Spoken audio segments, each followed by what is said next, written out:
What's up, guys? We're back with a big day of MLB action here on Wednesday, April 24th. Things have looked okay here on Tuesday in the MLB streets. We went 3-2 overall. We cashed our biggest bet of the day, which was the Atlanta Braves -1.5. Go ahead and put that one on the board. The LA Dodgers, they came through for us with a little bit of late inning scoring. We cashed that one we had the -1.5 in that game, and we took that one down.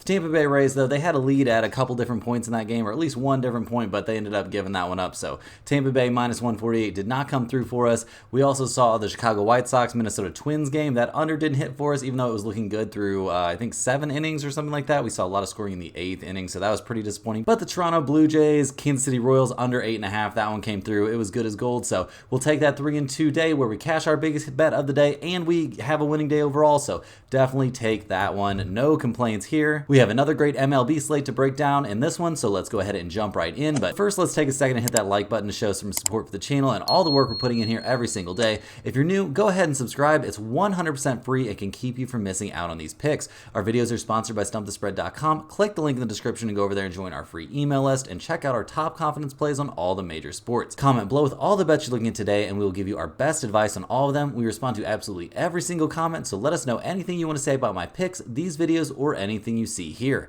As always, our final picks will be in the pinned comment down below. Now let's get into our first game of the day. We've got the Arizona Diamondbacks taking on the St. Louis Cardinals. The Diamondbacks had to feel pretty good coming into this one. They just had a massive scoring outburst. They've scored 14 runs against the Cardinals in that one, looking pretty crazy. They lost game 1 of that series 5-3, so a real offensive explosion from them. They've got to be feeling a little bit better, but they can't be super pumped about how the season started. 12-13 on the year isn't ideal. They just had to put one of their starters on the IL, so things are not exactly looking up. They're handing the ball in this one to Jordan Montgomery. He's gotten off to a fantastic start to the year. He's only made 1 start, don't get me wrong, so we can't exactly throw the guy a parade, but 6 innings of 1-run ball, 4 hits allowed, and 3 strikeouts while walking 0. In a game that we saw the Diamondbacks win 17-1, has to feel pretty good. A 1-0 start, a 1.5 ERA, no complaints there. And the Diamondbacks offense has been absolutely explosive this season. They're first in terms of runs scored, first in the majors overall, looking very good there. Team batting average is great. Team slugging percentage is very good. They're getting it on base at a 334 clip. We see Ketel Marte leading the way. He's got 5 home runs. He's batting 330 on the season. He's got a slugging percentage of over 550. So just in general, this team is hitting the absolute cover off the ball, and they're hoping they can keep that up here in game 3 of this series, taking on the St. Louis Cardinals, who will be hoping to bounce back, handing the ball in this one to Kyle Gibson. Gibson didn't exactly have a great time in a couple of his starts this season, but his last time out, he seemed to really find it. He was dominant against the Milwaukee Brewers. He went 6 innings, gave up only 1 run and 3 hits. He did have 4 walks in that game, so maybe not an elite outing, but still, you'll definitely take that. 1 run over 6 innings, that's a very good start. He did only have 3 strikeouts in that game, and he has to be a little bit concerned going up against a Diamondbacks team that had already touched him up once this year. He did go 6 innings against them back on April 13th, but he gave up 4 earned runs, a home run. He had 3 walks in that one and only 2 strikeouts, so I don't know if the Cardinals are going to be absolutely pumped to hand the ball to him in this game, but in general, he's been looking better here down the stretch. The Cardinals offense, on the other hand, has not been looking better. It's been looking just straight up terrible. No real good news to report on that whatsoever. They cannot hit the ball right now. We haven't seen the big name guys coming through. We did see Nolan Gorman hit a walk-off home run the other day, so that felt pretty good, but just in general, this team is not hitting the ball well. They're 26th in team batting average.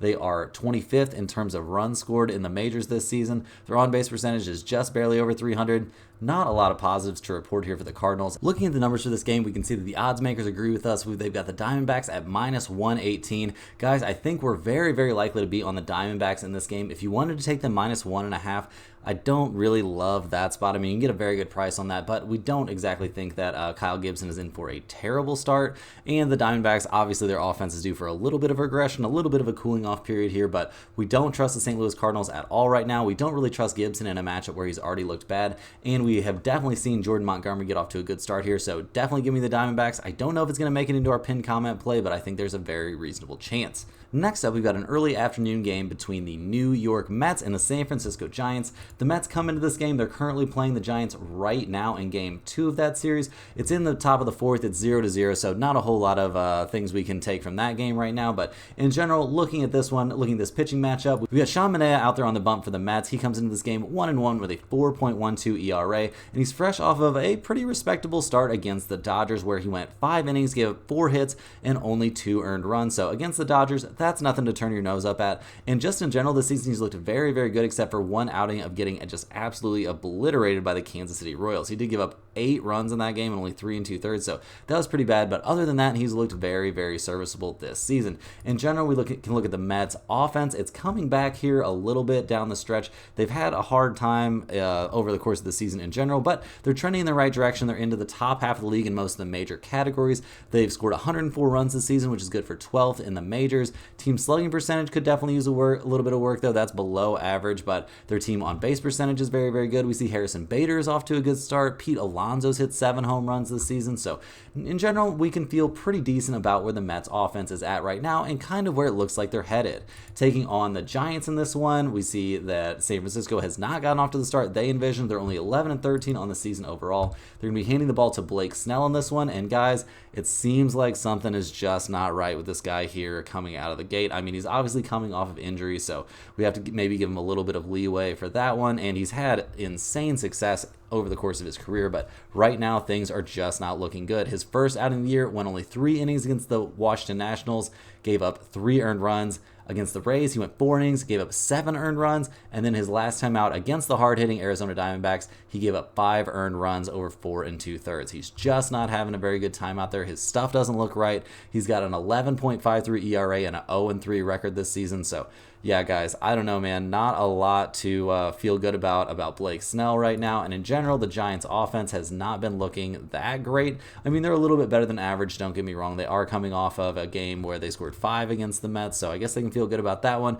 They're middle of the road in terms of runs scored overall. They've got 100 runs. That's good for 15th in the majors, so dead in the middle. Their team batting average is pretty decent, hovering around 250. We've seen Michael Conforto get off to a pretty good start. Nick Ahmed's off to a decent start for sure, but I don't know, guys. This really isn't an offense that we can look to put up a ton of runs, especially when you've got somebody out there on the mound that's really just having a horrible time starting his season off. Looking at the numbers for this game, we see that the Mets are actually plus 115, so the odds makers still have some faith here in Blake Snell. I, on the other hand, do not have very much faith in Blake Snell. I think we're definitely going to be on the Mets plus 115 in this one. The fact that they're at a positive number is really kind of shocking to me. Like I said with the first one, I'm not 100% sure if this will make it into our pinned comment pick, but I definitely think Manaea is not a terrible pitcher, and he's looked pretty decent in his last outing. I know he had that terrible outing against the Royals, but I don't necessarily see the Giants as a team that's going to hit the cover off the ball against him, so give me the Mets plus 115 in this one, despite the fact they're playing on the road. Next up, guys, we've got the Baltimore Orioles going on the road to take on the Los Angeles Angels.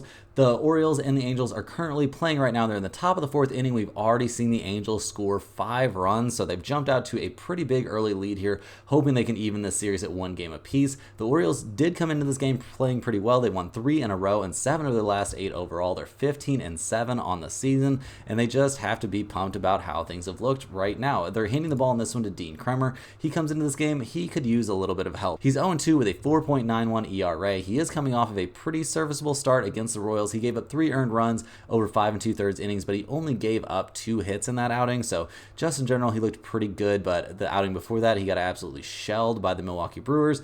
But really, that one bad start against the Brewers has kind of messed up his season numbers. He had a fantastic 7-inning start against the Pirates. He's put his team in position to win at times this season, but they are only 1-3 in his starts, so we're not exactly going to freak out about all the positives of having Kremer on the mound. We don't really know if he's a guy that's going to be able to stand up against the Los Angeles Angels offense, but that offense hasn't looked amazing necessarily, although they are having a good day so far today. The Angels are only 9-14 on the season overall. They've cooled off a lot after having a little bit of early season success, and they're going to be handing the ball in this one to Tyler Anderson. He's had a very good start to his season. He's 2-2 with a 1.42 ERA.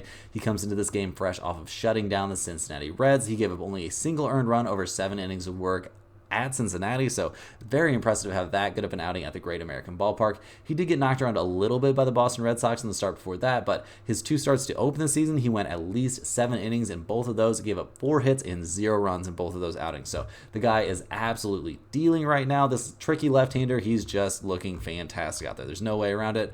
The Angels offense, on the other hand, it's looked decent. It's looked good at times, I'll even say, but overall, on average this season, not too hot. Definitely below average in the majors, despite despite somebody like Mike Trout out there hitting 8 home runs. We've got Logan O'Hoppe. He's off to a good start. Taylor Ward, he's got 21 RBIs and 6 home runs here in the early goings, but man, they're just not keeping up with the league right now. Their team slugging percentage is bad. Their team on base percentage has them in the bottom third of the league overall, so that's not what you want. Just not a lot of positives here. They've got a couple good hitters, but not enough to really move the needle for me. Looking at the numbers in this game, we see the Angels are slight underdogs. The Orioles are slight favorites in this one. That kind of makes sense to me, but I don't know, guys. I mean, I think Tyler Anderson is pretty much a monster. I don't have a ton of faith here in the Angels offense, however, so both of these pitchers being kind of due for positive outings makes me look at the over-under, which is currently at 8.5. We see that the Orioles are 13-7-2 to the over, so that's a little bit concerning, but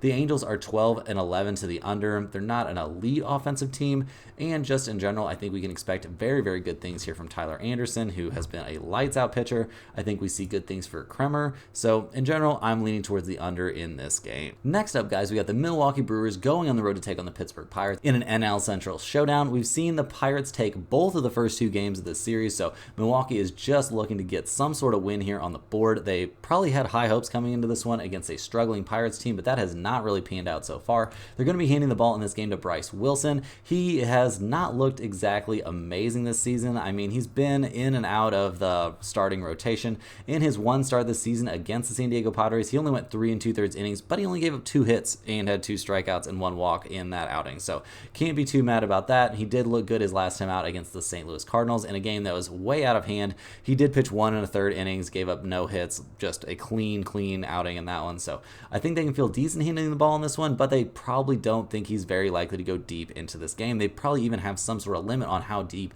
they'll even let him go. Looking at the Milwaukee Brewers offense, it has been struggling over these last 2 games, guys, maybe even the last 3 in general. Over their last 3 games, they've scored 2, 2, and 1 runs respectively. Not the offense that we've seen chug all the way up here into the top third for sure, if not the top 5 of the MLB in general. They scored 116 runs. That's got them 8th in the majors. Their team batting average is 2nd best in the majors at 270. Their slugging percentage and on-base percentage are also fantastic, so you would definitely be expecting this to be a team that's going to put up some more runs, but that just has not been what's happened here over, I mean, albeit a small sample size, but still, their last 3 games, ever since scoring 12 against St. Louis in that one, they just have not been hitting the ball, haven't been forcing runners across the plate. They're going to need to score some runs in this one, going up against the Pirates, who are 13-11 on the season and have kind of righted the ship after going on quite the losing streak. They lost 6 in a row. That's tough to do here in the early goings, but they found a way, but they're bouncing back for sure, and in a good spot to bounce back going up against division rivals. So they're handing the ball in this one to Quinn Priester. He has not had a good start to his season. He's only made 1 start, so I guess we can't read too much into that. You're entitled to some bad outings, but man, this one was not great. Against the Boston Red Sox, he got touched up for 5 runs, 7 hits over only 4 1/3. He gave up 3 home runs in that outing.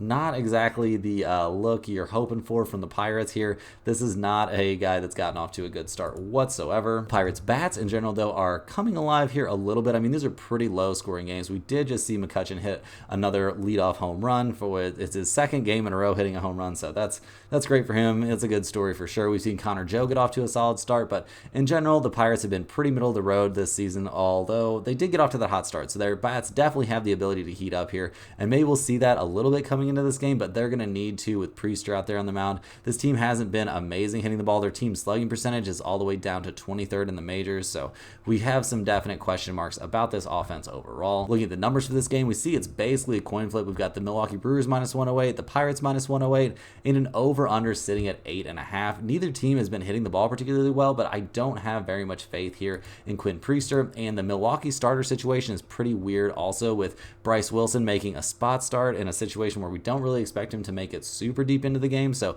I don't know which side to back in this one, guys. I mean, I tend to look slightly towards the Brewers to bounce back and salvage at least 1 game in this series.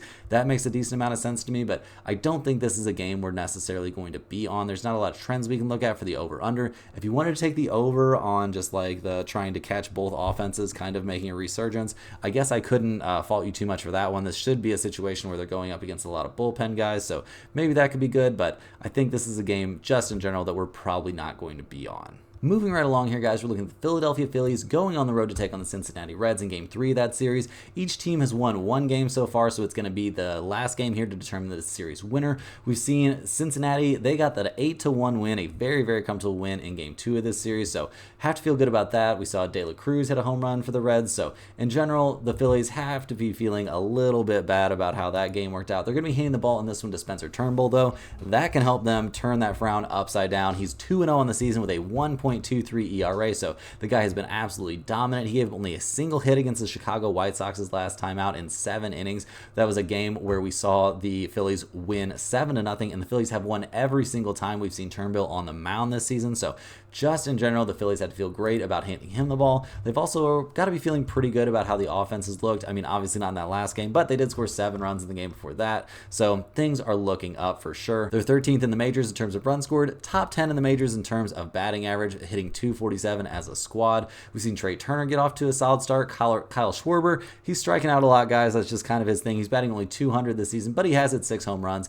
And Alec Baum, he's off to a decent start as well. So just in general, this team has to feel pretty good about how they're swinging the bats. They're going up against a Reds team who is desperate for some wins right now. They have won 4 out of their last 5 overall, so that has to feel pretty good. They're up to 13-10 on the season. They've seen Elly De La Cruz come alive here. He's looking great, and they're handing the ball in this one to Nick Lodolo, who's been one of their best starters this season so far. He's only had 2 starts overall, but he's 2-0 in those 2 starts with a .75 ERA. His last time out against the Angels, he did give up 7 hits, so we're going to take this all with a little grain of salt here, but he only gave up a single earned run. He managed to work himself out of danger. He had 6 strikeouts in that game. He had 10 strikeouts in his first outing of the season, albeit that was against the Chicago White Sox, so we're not going to freak out about that. But still, the guy has looked very, very good here in their early goings, and the Reds' offense has looked very good here lately. They're 10th in the majors in terms of runs scored, despite only being 27th in the majors in team batting average, only batting .219 as a squad. We've seen Elly De La Cruz. He's kind of been carrying this offense, it feels like, right now. He's batting nearly .300. He's got 7 home runs. His slugging percentage is .641. Like, the guy is just raking out there. He's looking fantastic.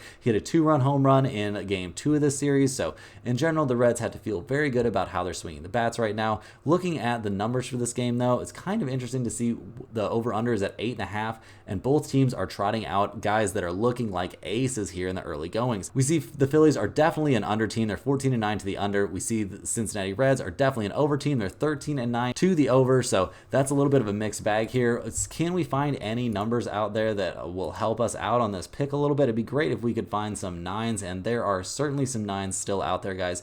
If you can find a 9, I think we definitely like under 9 in this one. It's going to be a little bit tough. I mean, both of these teams can definitely hit the ball, but man, with you've got these 2 starting pitchers out there, I think it's going to be a low scoring game. If you wanted to take like the first 5 under, or the, like the early under, that could be definitely playable to me. But in general, I'm going to be looking at the under on this game. I don't have a great lean on which team is going to win, but I think both starting pitchers at least are going to dominate. Next up on the docket, guys, we've got the LA Dodgers going on the road to take on the Washington Nationals in game 2 of their series. The Dodgers came through for us in game 1, winning that one 4-1. And in this game, they're going to be handing the ball to Landon Knack. He comes into this game, he's 0-1 on the season with a 3.6 ERA. He's only making his 2nd start of the year. His first outing, though, it went pretty okay. We did see the Dodgers lose 2-0, so can't put all the blame for that on him. Obviously, only 2 earned runs over 5 innings of work and 4 hits.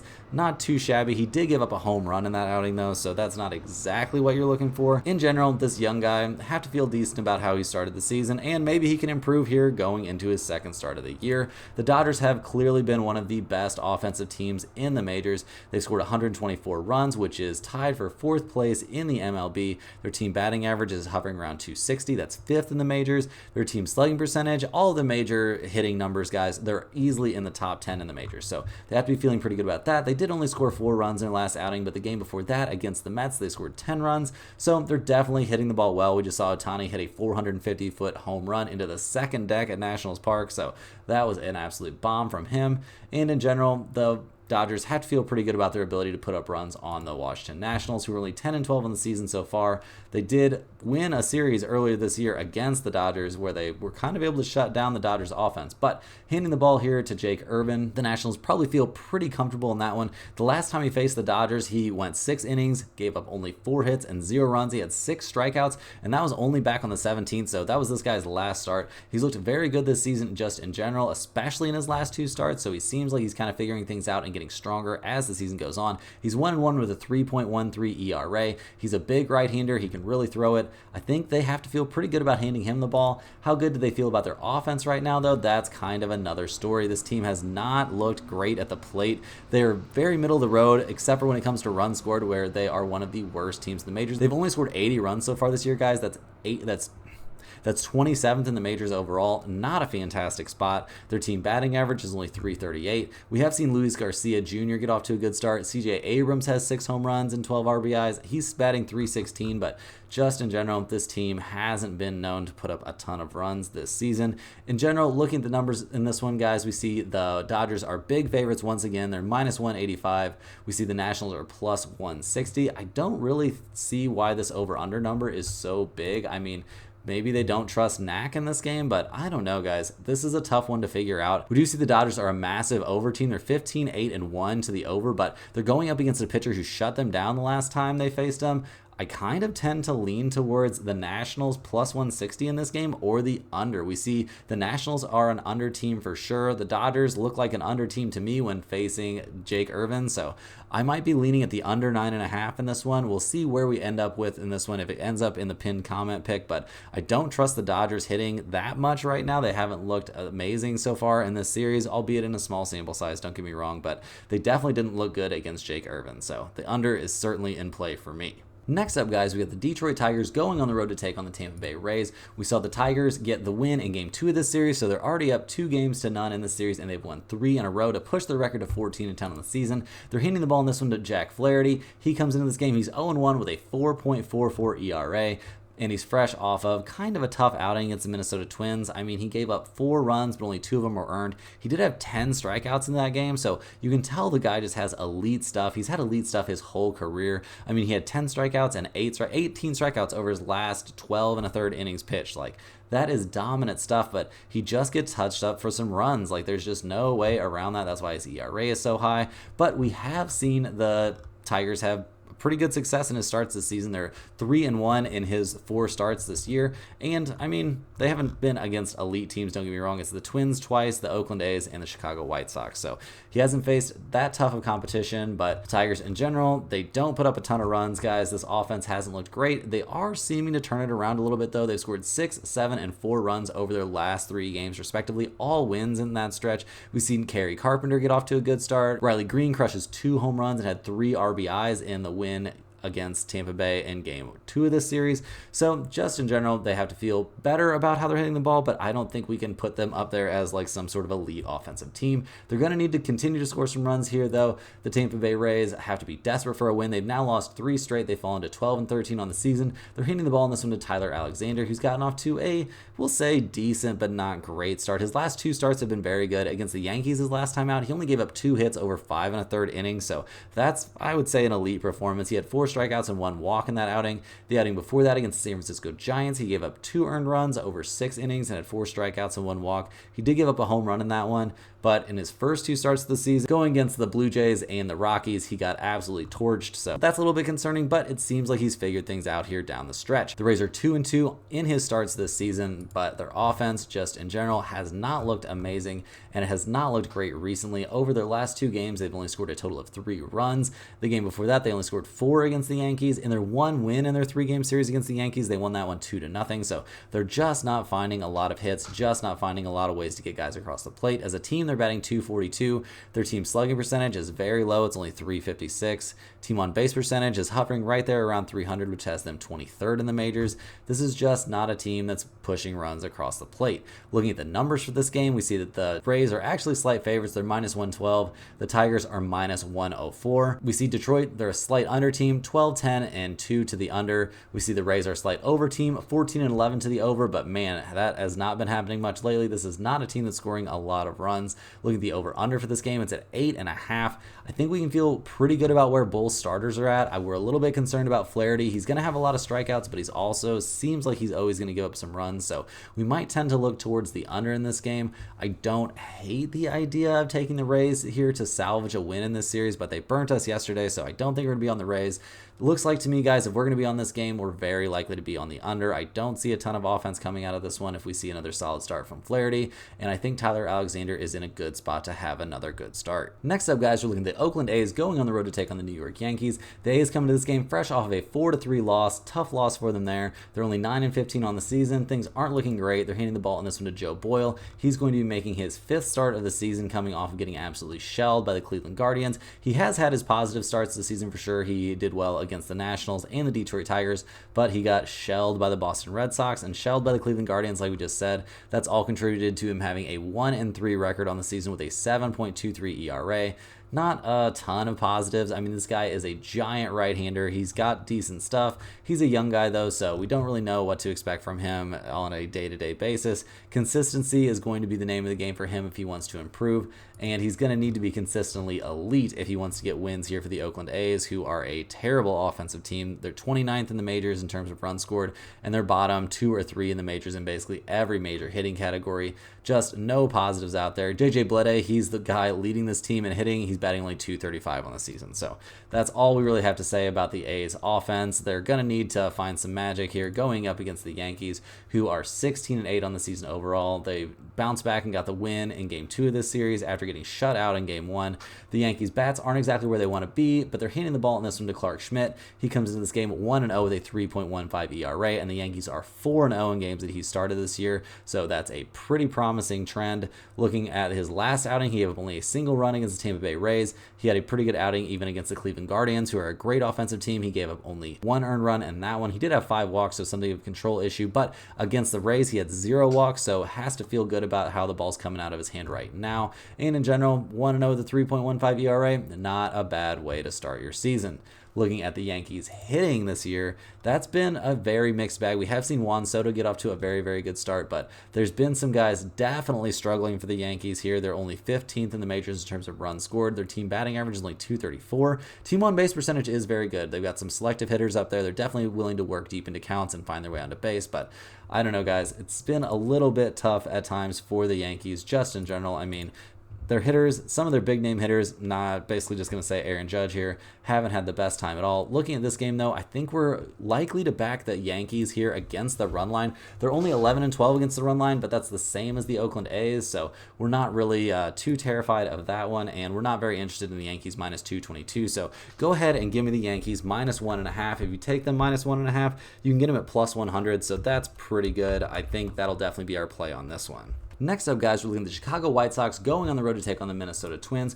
We saw the White Sox take the loss in Game 2 of that series. They lost 6-5. There was some late offense in that game, so that torched our underplay. The White Sox are going to be handing the ball in this one to Garrett Crochet. He's 1-3 on the season with a 5.61 ERA. His last time out, he got absolutely shelled by the Phillies. The time before that, he got shelled by the Cincinnati Reds. The time before that, he actually looked decent against the Kansas City Royals. So the guy's had some good starts, but just not lately. This tall left-hander, he's had his issues this season in general. He did have a 10 strikeout game against the Reds, but he gave up 5 runs in that game also, so not something we can take a ton of positives from. Looking at the Chicago White Sox bats, that has been just the biggest disaster in the majors, I would say. They're 3-20 on the season for a reason. They've only scored 45 runs this season. They're dead last in every major hitting category, guys. We're not going to take a deep dive into this one. This team cannot hit the ball. They can't hit the ball against anybody.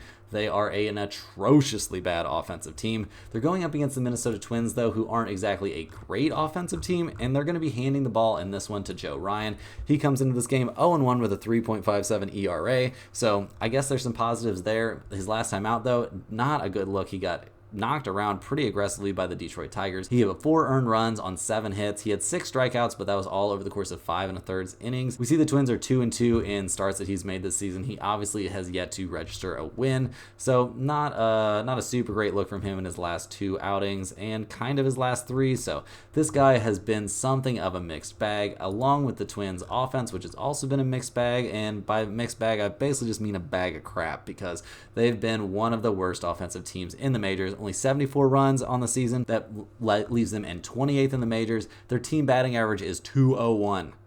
Yeah, 201, guys. They're not hitting the ball. They're not getting on base. Their slugging percentage is terrible. Like, just no positives to report here for this offense. Looking at the numbers for this game, we got the White Sox plus 168 in this one. The Twins are minus 192, so we got the Twins as huge favorites. Looking at the over-under in this game, we see it at 6.5 runs, guys. The odds makers are not messing around with this. We see both of these teams have big trends to the under, but Holy crap, man. That is a crazy low number. What do we really expect to see in this game? I'm scared away from that over-under, guys. It's just too low of a number. In general, I think we're looking towards the Twins minus 192. I just can't back a White Sox team that looks that bad. And Garrett Crochet has looked crazy inconsistent, so give me the Minnesota Twins minus that big number if you're convinced you want to bet this game, but it's probably going to be a pass from me. Next up, guys, we're looking at the Houston Astros going on the road to take on the Chicago Cubs in Game 2 of that series. We've seen the Astros now lose 3 in a row. They lost Game 1 of this series 7-2. Can't feel very good. The Astros are only 7-17 on the season. They're handing the ball in this one to Spencer Arrighetti, who is part of the problem here. He's 0-2 on the season with an 11.57 ERA. Those are not the kind of numbers that are going to get it done. His last time out, I'll give him some credit. He looked decent against the Atlanta Braves, which are an elite offensive team. He gave up 2 runs in 4 innings on 4 hits. He did have 5 strikeouts, but 2 walks also. And I mean, if you extrapolate those numbers over a long game, it's not exactly looking elite, but it's a step in the right direction for a guy who got absolutely shelled in his first outing against the Kansas City Royals. He's 0-2 on the season with 11.57 ERA. Like, this is not someone we're going to be super excited to back, and we're also not going to be excited to back the Houston Astros offense. I mean, they're starting to turn things around, guys, but they're just, I mean, look at this. They've scored 2, 0, and 4 runs in their last 3 games. Like, those are not good numbers. They're 3rd in the majors in terms of team batting average, guys, but 18th in runs scored, 6th in slugging percentage, 5th in on-base percentage. We've seen Jose Altuve hitting the cover off the ball here in the early goings. He's batting .357 with 5 home runs, but only 7 RBIs. I don't know, guys. Not a whole lot of positives to say here about the Houston Astros. They're having a very, very rough time here coming out of the gate. And I mean, maybe it doesn't even count as coming out of the gate anymore. They're 24 games into the season and things are looking very, very rough. They're taking on the Chicago Cubs, who are 14-9 on the season. They've won 2 out of the last 3 overall and they're looking to get their second win in this series. They hand the ball in this one to Jameson Taillon. He's 1-0 with a 1.80 ERA. So fantastic numbers there. He's only made 1 start this season, and it was against the Miami Marlins. So, I mean, I guess we can't freak out too much about that, but that's a good start for sure. Only 3 hits in your first outing. He did give up a home run, but he had 4 strikeouts and 0 walks, so you can tell his control is on point. Guys, we're not going to beat around the bush too much with this one. I mean, we'll take a glance here at the Cubs offense, but it's been very good. They're around a top 10 offensive team just in general. I mean, their team batting average is a little bit low, but we've seen Michael Busch get off to a very solid start. Cody Bellinger is hitting the ball well, and in general, this offense, they've scored the 7th most runs in the majors. Looking at the numbers for this game, we see the Cubs are minus 110. The Astros are minus 106. Guys, give me the Cubs in this one for sure. I don't think we're ballsy enough to take the Cubs against the run line necessarily. I don't really think that's necessary getting a solid number like minus 110. So give me the Chicago Cubs in this one. I'll be very surprised if this doesn't end up as one of our core plays for the night. Next up, guys, we're looking at the Toronto Blue Jays going on the road to take on the Kansas City Royals. We saw the Royals get the win there in Game 2, so now this series is tied up at 1 game apiece. The Blue Jays are 13-11 on the season so far, so they're coming on maybe kind of strong here. I mean, I don't know. I don't think this is like a super hot team, but they've been doing better here down the stretch for sure, and they're going to be handing the ball in this one to Yariel Rodriguez. He's 0-0 this season. He hasn't registered a result yet, but he's been pitching well. He's got a 2.35 ERA over 2 starts.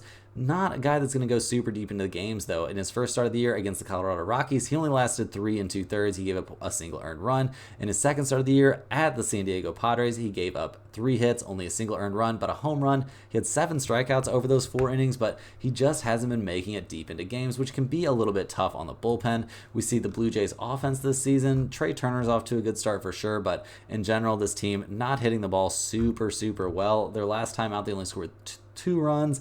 They've had their bright spots for sure. They've been better here over the last like 8 to 10 games, but in general, still struggling, still down around the bottom 2/3 of the league in terms of offensive production. So we're not going to expect that to really change overnight, but they are hitting the ball a little bit better, and they're going to need to continue to do that against the Kansas City Royals, who snapped their 3-game losing streak with a 3-2 win over the Blue Jays their last time out. They're going to be handing the ball in this one to Alec Marsh. He's off to a very good start to the season. He's 3-0 with a 3.22 ERA. His last time out, he shut out the Baltimore Orioles, who are a very good offensive team. He allowed only 3 hits over 5 2/3 innings. He had 6 strikeouts and 2 walks, so that will definitely work. One of his best starts of the year so far. I mean, I guess with the exception of dominating the Baltimore Orioles in his first start of the season, where he went 7 innings, gave up only a single run. So the question is, how good is he going to look against a non-Royals opponent in this game? Kansas City in general, their hitting numbers have been much better than we would have expected coming into this season. We've seen Salvador Perez get off to a good start. This team in general is 11th in the majors in terms of runs scored. but they're only 19th in the majors in terms of team batting average, so there's some reason to think that maybe they'd be getting a little bit lucky, having some very timely hitting. Their team slugging percentage is .405 though, so that's definitely something we want to take into account in this matchup. Looking at the numbers for this game, we see the Blue Jays are -110. The Royals are +105, so it seems like the odds makers don't have a ton of faith here in Alec Marsh going up against a non-Baltimore Orioles team, and they have a decent amount of faith here in Yariel Rodriguez and the Blue Jays bullpen. Looking at the over-under in this game, we see that it's at 9, with both of these teams having trends point towards the under, so the odds makers really don't have too much faith in these starting pitchers. I think that's a little bit off, guys. I don't think we're going to see a massive amount of offense in this game. I mean, just in the series overall, we've seen an 8-run game and a 5-run game. Are we suddenly going to see a 10-run game? Like, I don't know. It's obviously not impossible. This is baseball. Anything can happen, but I'll definitely take a taste here of that under 9. I don't know if this will be a pinned comment play, but with both teams showing trends to the under, I think this might just be a system play. In the last game we're going to look at tonight, guys, we got the Seattle Mariners going on the road to take on the Texas Rangers. Right now, we see that Seattle got the 4-0 win in Game 1 of this series. They have to feel pretty good about that start that Gilbert had. He looked very, very good. The Mariners are 12-11 on the season, and they're handing the ball in this one to Bryce Miller. He's 3-1 on the season with a 1.85 ERA. He's been absolutely dealing out there. His last time out against the Cincinnati Reds, he gave up only a single run on a single hit, so he gave up 1 solo home run, 7 strikeouts, only 1 walk, 6 innings. That will definitely work. We've seen the Mariners win the last 3 games that he started, and his first start of the season wasn't a great one against the Red Sox, so we'll kind of just throw that one out for him, but he's looked very, very good here. The Mariners offense, however, has not looked great. They're in the bottom third of the majors in basically every major statistical category. Julio Rodriguez is their leading hitter with only a .278 batting average. Not exactly a team you're going to expect to score a ton of runs. That hasn't really been their MO, but here lately they've looked a little, I mean, they scored 10 runs against the Colorado Rockies. We're not going to freak out about that. They did score 4 runs in the first game of this series, so maybe their offense is trending in a positive direction, but I don't think we can suddenly think this is a massively good offensive team. They're going to need to score some runs here against the Texas Rangers, but the Rangers have been slumping a little bit. They've lost 3 out of their last 4 games. They're going to be handing the ball in this one to John Gray, hoping that he can stem the tide. The guy is 0 for 1 with a 3.15 ERA. He comes into this game fresh off of a non-start outing. It's his only non-start appearance of the season. He went 1 2/3 innings of hitless ball with 4 strikeouts against the Atlanta Braves, so it seems like they were pretty stoked to get this guy back in the rotation, and I think that's kind of where he belongs. I mean, in starts against the Tigers and the A's, he looked very, very good, so maybe the Mariners fall into like a similar category for him. It'll be interesting to see how this works out. I think both of these starters are pretty good. I think both of these teams are pretty middle of the road offensively, but I guess you can't really say that about the Rangers. Maybe they're just slumping here just a hair. They've been a good team over the course of the season on offense, at least. Their team batting average 7th in the majors. Team runs scored 114, that has them 9th in the majors. Team slugging percentage and on-base percentage also hovering there around the top 10 in the majors. So there's a reason that the Rangers are -122 in this game. The over-under is at 9. Could we take a look at that under in this game? It's a Seattle Mariners game. They're 14-7-1 to the under this season, and we see the Rangers are basically a 500 over-under team, and they're not hitting the ball great right now. And do we really expect them to have a great outing against Bryce Miller, who's looked like a monster this season?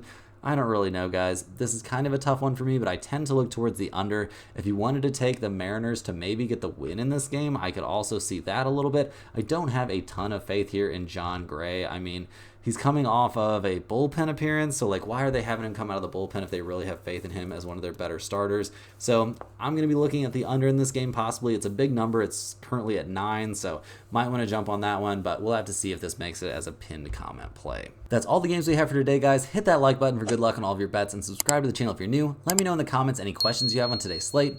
Thanks for watching. You can click the link in the description to check out stumpthespread.com, and we'll see you guys tomorrow for more sports betting action.